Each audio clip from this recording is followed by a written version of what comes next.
¿Qué tal? Comenzamos. Una de las grandes lecciones que el póker me ha enseñado es no estar enfocado en los resultados, pero sí estar enfocado en el proceso y en hacer buenas decisiones. Esto lo dijo Fedor Holz, un gran jugador de torneo, y comenzamos. Primero, bueno, vamos a partir de un punto de referencia de que Aces siempre lo vamos a abrir porque es la mejor mano pre-flop, quiere decir antes de que se den las cartas comunitarias. Entonces cabe la pregunta, si Aces siempre se abre, ¿pasará lo mismo con reyes? Sí. ¿Y con damas? Sí. Vale. Entonces va a llegar un punto en donde haya manos que sean rentables y manos que no sean rentables, manos que ya estén en el límite. Entonces, para saber qué manos son rentables o no, tendríamos que ir calculando. Pero resulta que cuando nosotros abrimos, por ejemplo, desde la primera posición, que sería una posición temprana, ocurre que hay 5 jugadores que actúan después de ti. Entonces esto implica que tú cuando estás abriendo te estás enfrentando a los 5. Y como te quedan 5 por hablar, tú tienes un costo por confrontarte a ellos. Y ellos a su vez tienen la responsabilidad de defender. ¿Y qué van a defender? Ellos tienen que defender las ciegas. En el póker, la razón por la que nosotros abrimos manos es precisamente para llevarnos este dinero muerto. Tanto la small blind como la big blind tienen que colocar esto de manera obligatoria. Por ende, cada posición, estas 4 primeras posiciones son posiciones ganadoras. ¿Por qué? Porque ya no parten perdiendo. En cambio, la small blind y la big blind parten inmediatamente perdiendo. Ok, ya sabemos que tenemos que abrir para robar las ciegas, porque el objetivo del póker es acumular la mayor cantidad de stack, la mayor cantidad de dinero. Entonces, ¿qué manos tenemos que abrir? ¿Qué manos no tenemos que abrir? ¿Qué pasa si me suben? ¿Qué pasa si me vuelven a subir una subida? ¿Con qué manos pago? ¿Con qué manos vuelvo a subir? Ok, entonces, esta es la pirámide del póker que se divide en 4: preflop, flop, turn y river. Preflop es todo lo que sucede antes de las cartas comunitarias.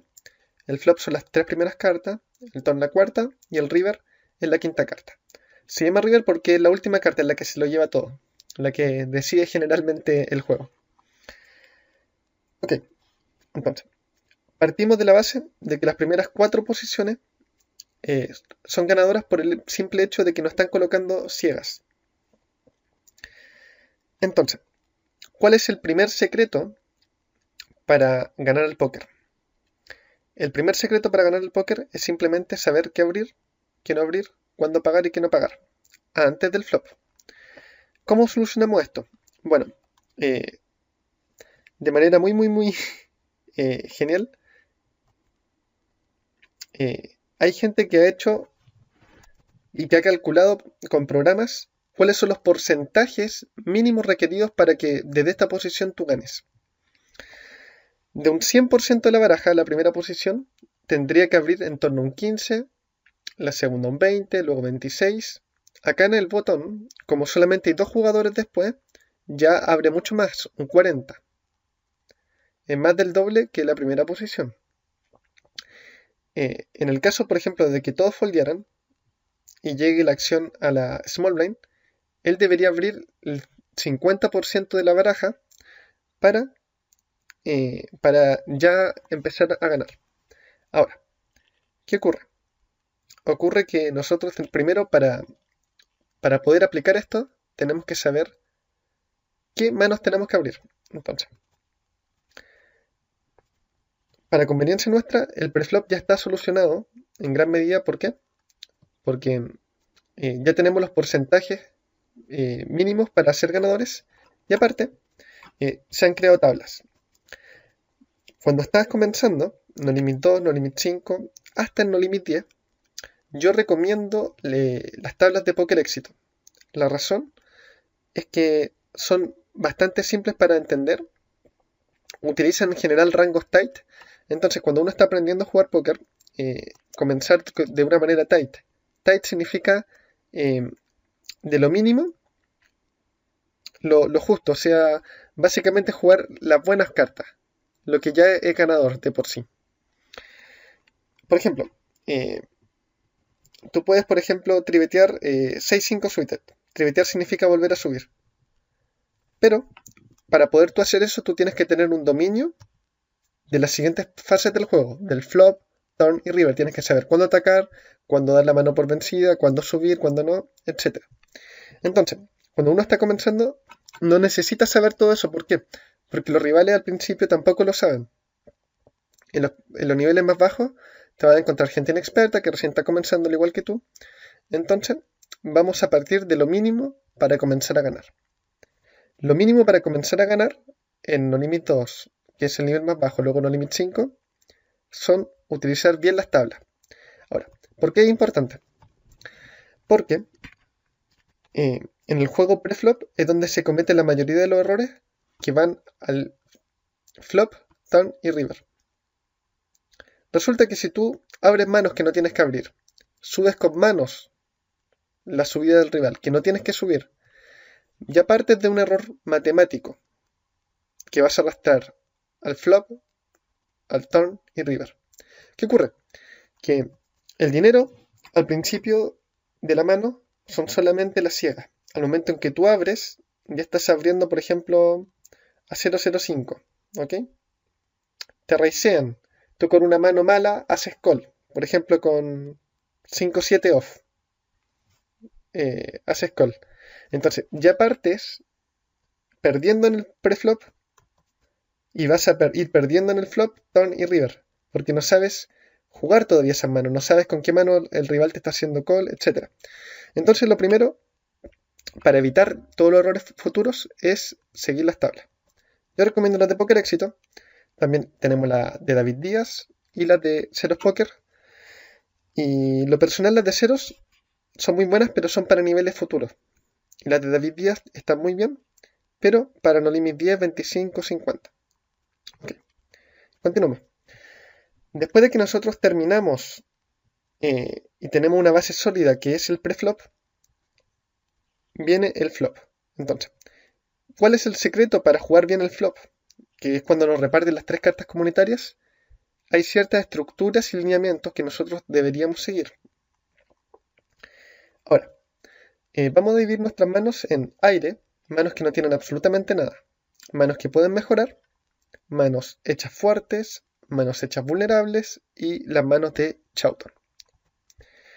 El aire es básicamente todas aquellas manos que no tienen absolutamente nada. Por ejemplo, nosotros abrimos acá Dama 10 en el flop y tenemos un board As 7-6. Nosotros no tenemos nada. Pero ¿qué ocurre? Que generalmente cuando nosotros estamos atacando tenemos una ventaja.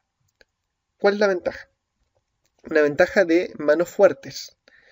En el momento en que el rival nos paga, por ejemplo, en una situación acá, nosotros abrimos ases. En el momento en que la big blind nos hace call, está diciendo lo siguiente, que no tiene una mano suficientemente buena para volvernos a subir y por ende solamente completa. Entonces, ya al no tener las manos más fuertes, está diciendo que ya no tiene, por ejemplo, as rey, generalmente no va a tener ases, etc. Entonces, nosotros nos aprovechamos de la ventaja de que nosotros tenemos manos que el rival no tiene. Entonces vamos a atacar los siguientes board, que se conocen como los board estructurales, porque parten de la estructura flop, preflop, o sea, en el flop, donde tenemos ventaja. Entonces vamos a atacar board ACX, KX, QX. ¿Cuánto? A un 33% del bote. Luego, en los board monocolor, aquí ocurre exactamente lo mismo. Luego tenemos los board monocolor. Aquí ocurre lo mismo. Por lo general, como hay 4 pintas, nosotros haciendo una apuesta de un medio, hacemos que el rival nos defienda un porcentaje. ¿Qué ocurre? Que el rival muchas veces, para cumplir este porcentaje, debería pagarnos la apuesta con manos que no tengan el color. Lo que ocurre en la práctica es que si el rival no tiene un as o no tiene el color, jamás va a ser, nos va a pagar la apuesta. Por ende, es una apuesta que ya va ganando. Bien, y en carta doblada ocurre lo mismo. Como ya hay dos cartas, es menos probable que él tenga una tercera carta, en este caso que tenga un 7. Por ende, nosotros atacamos este tipo de texturas. Entonces, cuando no tenemos nada, vamos a atacar A, AX, KX, QX, monocolor y carta doblada. Estos son los tres escenarios en el que vamos a atacar de momento cuando no tengamos nada. Luego, tenemos las manos que pueden mejorar. Nosotros vamos a apostar todas las manos que puedan mejorar en el flop. Por ejemplo, tenemos 4-5 en un bar A7-6. Podemos tener escalera con un 8, con un 3, y aparte si aparece una pica, nuestra mano puede seguir mejorando. Luego acá tenemos K10 en un bar monocolor, y aquí ocurre lo mismo. Tenemos el rey de corazones, que vamos a apostar, ¿por qué? Porque nuestra mano puede mejorar. Ahora, tenemos las manos que están hechas y que son fuertes. Por ejemplo, tenemos trío de 7, trío de 6, A7, A6. Acá tenemos que decidir qué tamaño vamos a apostar. Yo recomiendo que las manos fuertes las apostemos muy fuerte. Por ejemplo, 3 cuartos al tiro en el pozo. Si el pozo tiene, por ejemplo, $1, apostar 75 centavos. Listo. Luego, acá tenemos un color. ¿Cuánto apostamos? Medio bote o 3 cuartos, fuerte. Ahora, esto tiene una razón. La razón es que el objetivo del póker es que nuestras manos fuertes ganen botes grandes. Entonces aquí me gusta el concepto de Daniel Delgrano que dice mano pequeña, bote pequeño. En este caso tenemos una mano grande, queremos hacer el bote aún más grande, queremos ganar el máximo posible con nuestra mano. Ahora, algo importante es apostar las manos fuertes. No hacer algo que se conoce como slow play, que quiere decir que tú básicamente tienes una mano muy fuerte y te vas chequeando para que el rival te apueste y resubirle y tal. No. Está demostrado que el póker directo es por lejos mejor que un póker que se dedica a atrapar, a jugar con trucos de yo te paso, tú me pasas, luego te vuelvo a pasar, tú me pasas, te apuesto poquitito para que me suba. Ese póker no sirve. Luego, tenemos manos que están hechas, pero que son vulnerables. Por ejemplo, acá tenemos par de 9 en un board doblado con un 8. ¿Qué ocurre? Que entre el turn y river puede caer un 10, una J, una dama, un rey o un as. Entonces nosotros tenemos que apostar esto. Que tenemos, por ejemplo, par de 5. Lo mismo. Es poco probable que el rival tenga un 7 o un 8. Entonces nosotros apostamos esa mano para echar manos. Por ejemplo, si el rival tiene unas 3 de tréboles y nosotros apostamos con nuestro par de 5. Quizá el rival diga, bueno, no tengo nada, no voy a mejorar, me voto. Pero si hacemos cheque y aparece un as, el rival ya va a tener la topper. Entonces nosotros apostamos por protección, para evitar que el rival vea cartas gratis y nos gane la mano. Luego, nosotros entonces seguimos una buena estructura en el preflop por las tablas. Entonces, tenemos resuelto el flop. Sabemos cuándo apostar con aire y cuándo apostar cuando tenemos valor. Pero ¿qué ocurre en el turn? En el turn hay dos maneras. Básicamente vamos a tener o aire, que es lo que apostamos en el flop, o vamos a tener una mano hecha o una mano media vulnerable. Entonces, nuestra pregunta es ¿cuándo apostamos y cuándo chequeamos? Por lógica, todas las manos fuertes las vamos a apostar en turn. Ahora, manos que puedan mejorar, por ejemplo que tenemos un proyecto de color. No tenemos nada. Podemos apostar y cobrarnos algo que se conoce como equity. Equity es el porcentaje del pozo que te corresponde. Okay. Y luego tenemos algo curioso llamado las manos de showdown. Una mano de showdown, por ejemplo, vale. Supongamos que acá tuviéramos par de reyes en un board A7-6. Nosotros no tenemos la topper, o sea, el rival con un as ya nos va ganando. Pero tenemos una mano que quiere llegar al showdown. Showdown significa que llegar al river y que se muestren las cartas del adversario y las nuestras. Entonces, cuando jugamos un tipo de mano que es segunda pareja generalmente, o la top pair con un kicker muy bajito, por ejemplo un as-2, vamos a querer llegar lo más barato que podamos al river. No son manos que se favorecen de tener un bote grande. ¿Por qué? Porque no es una mano fuerte. Ya dijimos que mano pequeña, bote pequeño. Okay. Entonces, en el turn, con todas nuestras manos que puedan mejorar, nos vamos a dar check. Pero,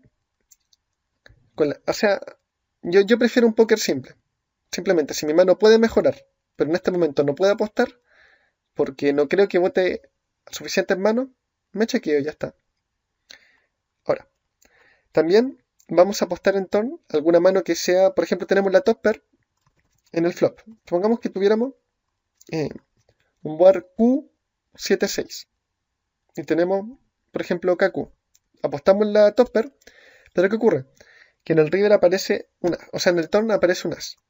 Entonces nosotros veteamos de nuevo un poquitito para chequearnos el river y llegar al showdown. Como el objetivo de la mano de showdown es llegar barato al showdown, nosotros apostamos pequeño para controlar la situación. Esto generalmente lo vamos a hacer con segundas parejas, no con terceras porque terceras ya es básicamente aire. Y las chequeamos para ver si ligamos algo mejor o foldeamos. Ya está. Bueno. Y finalmente llegamos al river. En el river, ¿cómo vamos a jugar? De manera tight. En el river va a llegar solamente lo mejor. ¿Por qué? Ya hay una gran parte de las manos que se botan antes de comenzar en el flop y turn. En general nosotros vamos a jugar un 25% de la baraja pre-flop. De este 25 va a llegar un par de veces, nos van a pagar y vamos a ver el flop. Nosotros cuando apostemos, muchas manos en el flop se van a tirar. Entonces nos van a quedar manos más fuertes en turn. Y si volviéramos a apostar en turn, lo que queda en el river son solamente las manos buenas. Entonces, como recomendación, en el river vamos a apostar solamente las manos fuertes. Vamos a tender a no farolear. O sea, a no mentir en el river. ¿Por qué? Porque no tiene sentido mentir cuando el rival solamente tiene cartas muy buenas. Ya tiene juego acá. Va a tener dobles, va a tener trío. Y no tiene sentido que tú le empieces a mentir a esas cartas. Mejor miente en el flop. Y ya, si quieres, miente en el turn. Pero ya en el river es innecesario. Porque lo que te paga flop y te paga turn, te va a pagar river muchas veces. Por ejemplo, nosotros tenemos aire en el flop. Y en el turn mejora nuestra mano. Y si mejoramos, podemos apostar de nuevo. Pero ¿qué ocurre? Que teníamos, por ejemplo, teníamos 2 de color y en el flop había un color. En el turn hay 2 de color. Acá yo recomiendo el check, pero si también puede apostar, que no está mal. Entonces, tenemos 4 de color y apostamos. Si en el river cayera nuestro color, volvemos a apostar fuerte. Pero, aquí está el pero. Si no cae el color, no tiene sentido apostar. ¿Por qué? Porque tú tienes los colores que quieres que tu rival tenga para que se foldee. Pero bueno, esos son otro tipo de conceptos. La conclusión del river es jugar tight, apostar las buenas, y si no se apuestan, ojo, en el caso de que nosotros estemos defendiendo, tenemos que ser tight. Si no apuestan flop y turn, dobles más. Una top pair no es nada en microlímite, ya sea no limit 2, 5, 10. Por lo general la gente blufea de menos, quiere decir que miente menos. Y al mentir menos, hace que básicamente todo tu juego tenga que reestructurarse. Tú puedes, por ejemplo, en niveles altos pagar con segunda pareja 3 calles y está rentable porque la gente miente. Pero como estamos en un ecosistema donde no hay mentiras o hay muy pocas mentiras, ya no te es rentable hacer eso. Y bueno, vamos a dejar el video hasta acá. Hay mucho de lo que hablar después, pero este es un video introductorio, espero que haya quedado claro. Bendiciones y éxitos.